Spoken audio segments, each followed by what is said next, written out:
creation, fountains open deep and wide, through the floodgates of God's mercy, flow the vast and gracious tide, grace and love like mighty rivers, poured incessant from above, and heaven's peace and perfect justice kiss the guilty world in love. Good morning, good afternoon, good evening. I am James Caruthers, and I'm bringing forth Mercy Poured Forth on Wednesday, August 24th. Pardon my background. I've been having some camera issues. Of course, technology is never your friend moments before you're supposed to go live. As you can see, this is not my natural background, but anyways, I am going to be talking about nature today and the beauty that lies within, and how I'm so thankful that Yah created this for us, something that we should never take for granted, its beauty. Hope everyone is doing good this week. Everybody in the chat, shalom. Lee, my wife, as well as Brother Lee, Lynn, Rivka, Asia, good to see all of you. Halfway through that week, getting closer to Shabbat. Looking forward to it, hoping that Yah blesses each and every one of you. So today I am going to be talking about the creation of Yah, the beauty that lies within, the mysteries, the majesty, the things we can't understand. Just such an amazing thing that I think sometimes we take for granted because it's always been there, it always is, but sometimes we need to take that moment to reach out into nature, to kind of reset and restore our body where Yah intended us to be. I do actually want to start. I'm going to, actually, before I get to that, let me unshare this real quick.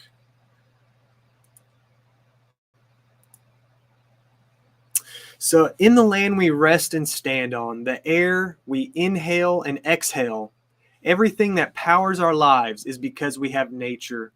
In today's modern world where everything is fast-paced and processed, humans tend to lose track of its importance. As time passes and the continuous misuse of nature occurs, the destruction of Yah's creation can be seen all the more.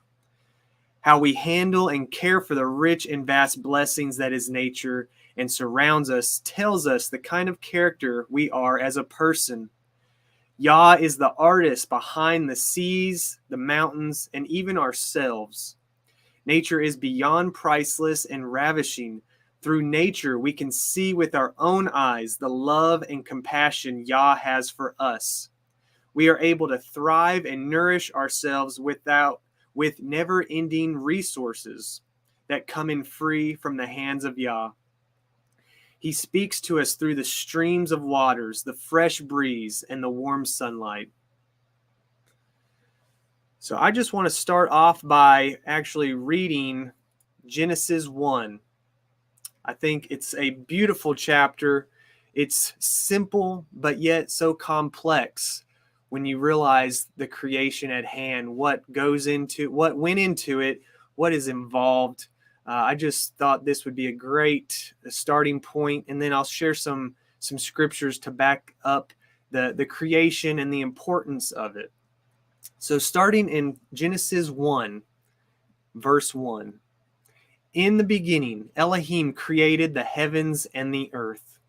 And the earth was without form and void, and darkness was upon the face of the deep.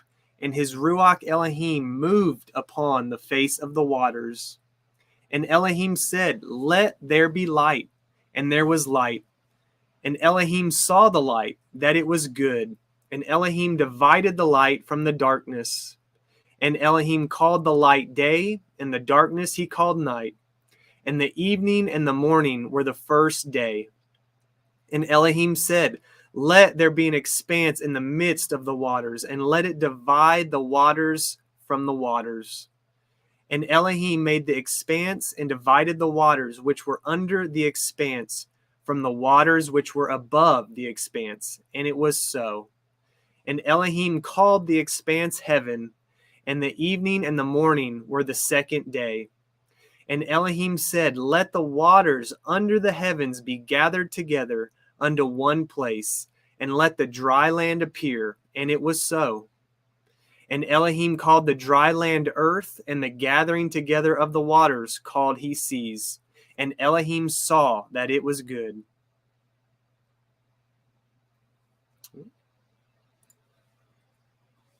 And Elohim said, let the earth bring forth grass, and herb yielding seed, and the fruit tree yielding fruit after his kind, whose seed is in itself upon the earth. And it was so. And the earth brought forth grass, and herb yielding seed after his kind, and the tree yielding fruit, whose seed was in itself after his kind. And Elohim saw that it was good. And the evening and the morning were the third day.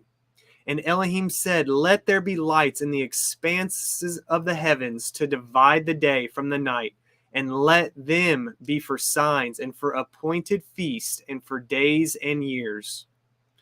And let them be for lights in the expanse of the heavens to give light upon the earth. And it was so. And Elohim made two great lights, the greater light to rule the day, and the lesser light to rule the night. He made the stars also. And Elohim set them in the expanse of the heavens to give light upon the earth, and to rule over the day and over the night, and to divide the light from the darkness. And Elohim saw that it was good. And the evening and the morning were the fourth day. And Elohim said, let the waters bring forth abundantly the moving creature that has life, and fowl that may fly above the earth in the open expanse of heaven.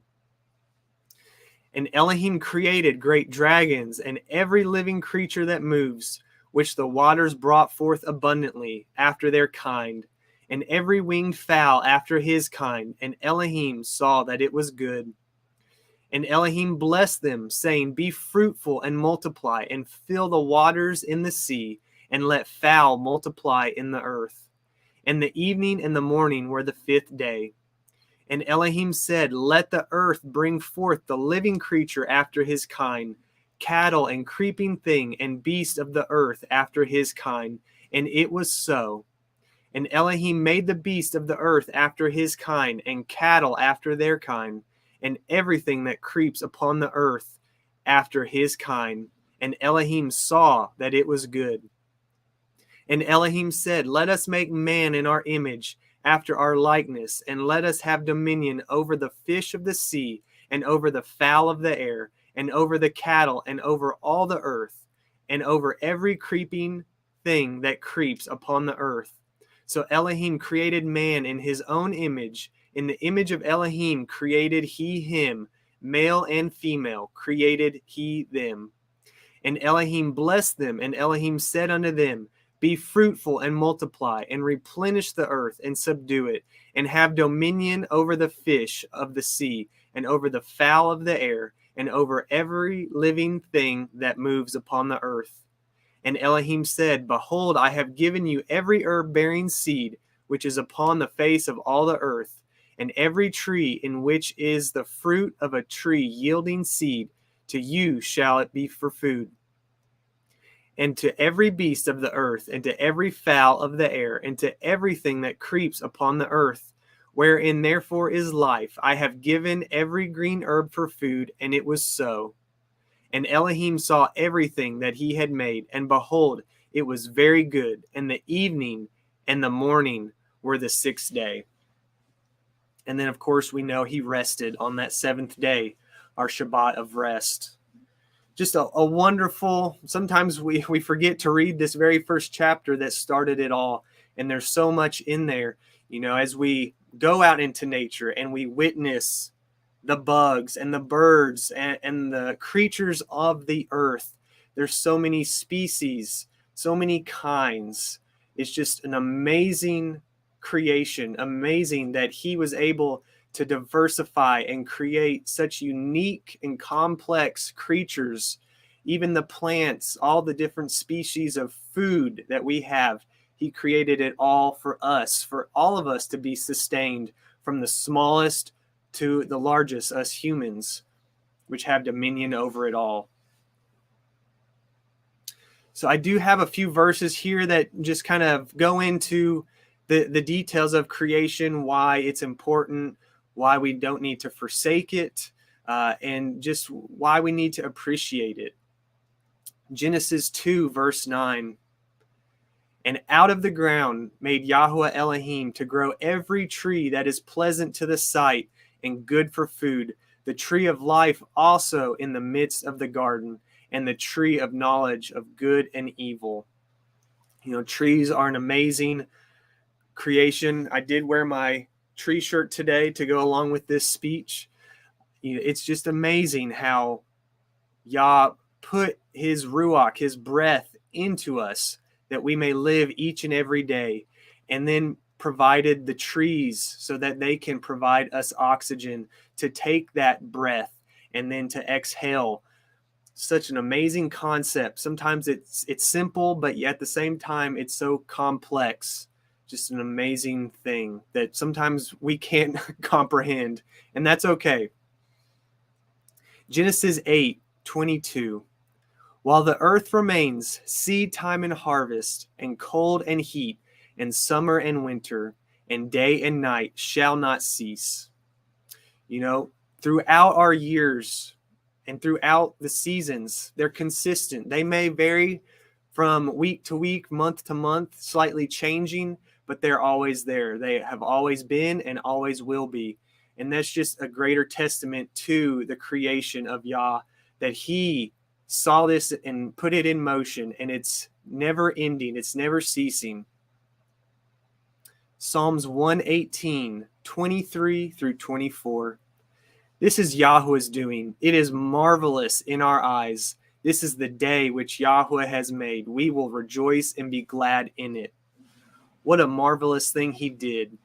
Anytime you can spend time in nature, whether it be the ocean, the mountains, it's just so majestic to witness the beauty that lies within, from the grain of sand to the mountain that, you know, reaches the heavens. It's just incredible to see how many different aspects of nature there are out there.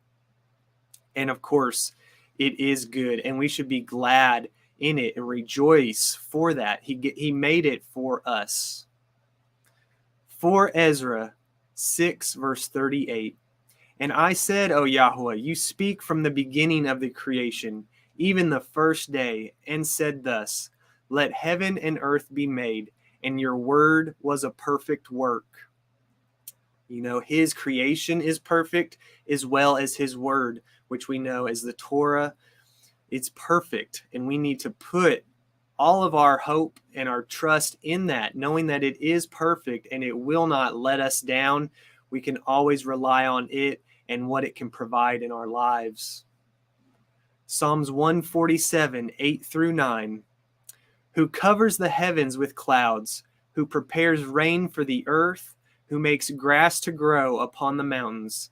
He gives to the beast his food, and to the young ravens which cry. Just another promise that he will always provide. He provides for his entire creation. All of the creatures out in the wilderness, you know, they have their food and their water. They don't have to worry about, you know, the sustenance. Yah provides it for them. So of course he's going to provide for us because we are much greater than them. Nehemiah 9, verse 6. You, even you, are Yahuwah alone. You have made the heavens and heaven of heavens with all their hosts, the earth and all things that are therein, the seas and all that is therein, and you preserve them all, and the host of heaven worships you.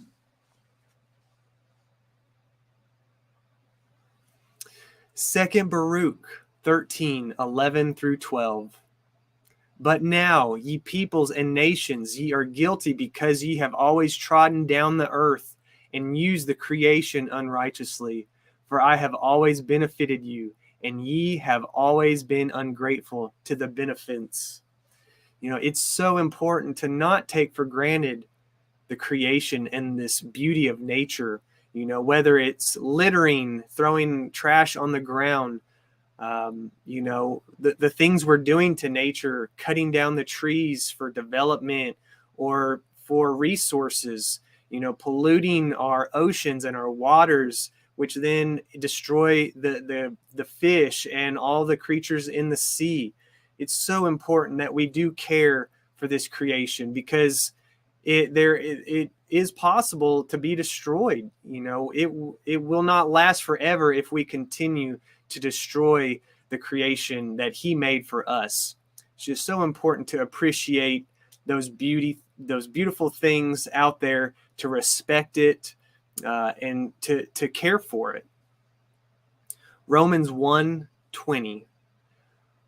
For from the creation of the world, the invisible things of Yah are clearly seen, being understood by the things that are made, even his eternal power and divinity, so that they are without excuse. Ecclesiastes 8:17. Then I beheld all the work of Elohim, that a man cannot find out the work that is done under the sun, because though a man labor to seek it out, ye shall not find it. Yea, further, through a wise man think he know it, ye shall not be able to find it. Enoch 6:1.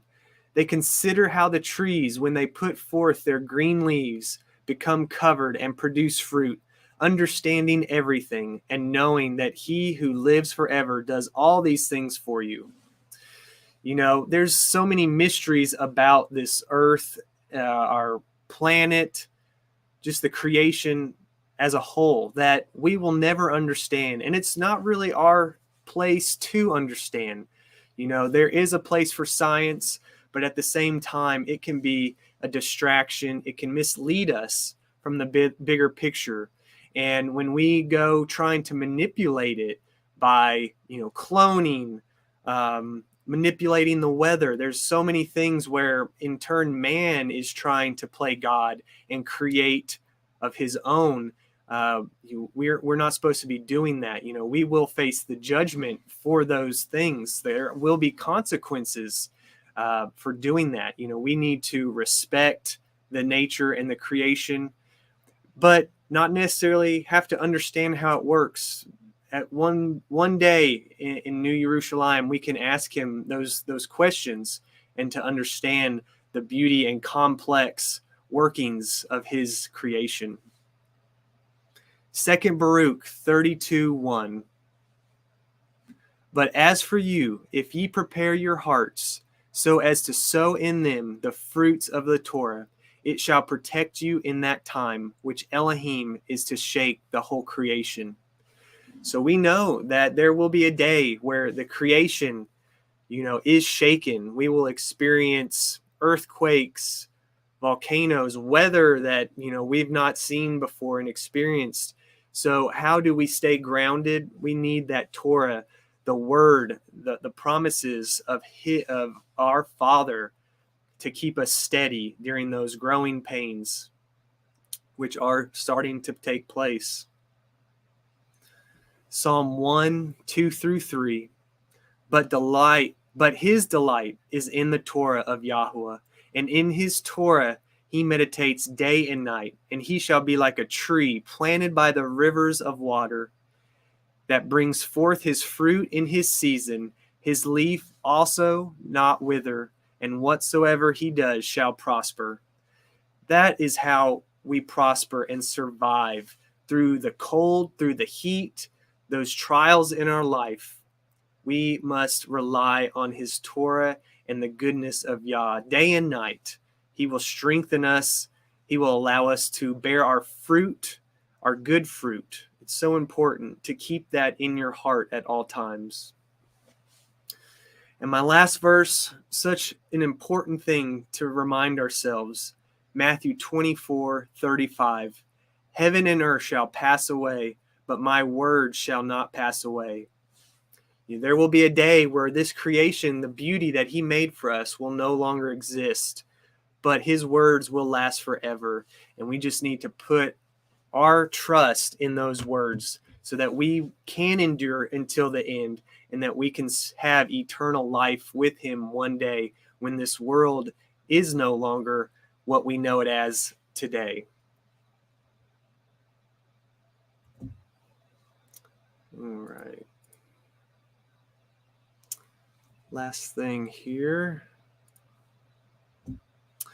So sometimes Mother Nature is the best medicine to heal your body, mind, and soul. It's so important to escape the chaos of our society from time to time and find the shalom spread throughout the beautiful nature that is living all around us. The symphony of sounds heard between the bugs, bird, and breeze through the trees, the crashing waves and pouring rain are all noises emulated on your sleeping machine, because Yah knows best how to soothe and comfort our bodies through the wonders of nature. Whether it be a day hike or a camping trip to the mountains, make time in your life to appreciate the beauty that our Father made for his children, and focus less on what man creates to distract us and destroy the marvels of his creation. Thank you so much, everyone, for joining me. I hope this blessed you. I hope you can take a moment to walk through his creation, through the nature, and just marvel at all the small and large things that lie in front of you. It's a way to find your inner peace. Me and my wife, Lee, we love to go on a walk once or twice a week. Luckily, we have some wonderful trails just close to our home that we can disappear into the woods and just marvel at the creation, become closer to him, praise and worship him on our walk. And, we just pray that your walk with him gets stronger, that you grow closer to him. Here at Heart of the Tribe, we're just trying to help people find peace and find Yah and his son, Yahusha. It's not always an easy walk, but as a community, as a fellowship, we can strengthen each other, allow each other to grow closer to him. And that's what we're trying to do here. Thank you so much, everyone in the chat. I appreciate all your comments. Please stay tuned for later this afternoon at 1 p.m. Eastern. I'll be joining Chris McIntyre on another episode of Out of Africa as we continue the discussion of the book of Hebrews. And then we do have a brand new show premiering today at, I believe, 3 p.m. Eastern. That is Remnant Remini with Nitza Moshe. Looking forward to what she has in store for us. And that will be airing on her YouTube channel, Remnant Remedy. And then we do have a repeat this evening of Saved by Grace. Unfortunately, Robert Wagner is still under the weather. So we do lift up him as well as Shell. They have really been through it, experiencing some illness over the last week or so. So we just lift them up and pray that Yah continues to heal them. If you were not able to catch his very first episode, it will be replaying this evening at 7 p.m. Eastern Time. So thank you so much, everyone. I hope you have a blessed day, and we will see you soon. On the Mount of Crucifixion, fountains open deep and wide. Through the floodgates of God's mercy flowed a vast and gracious tide.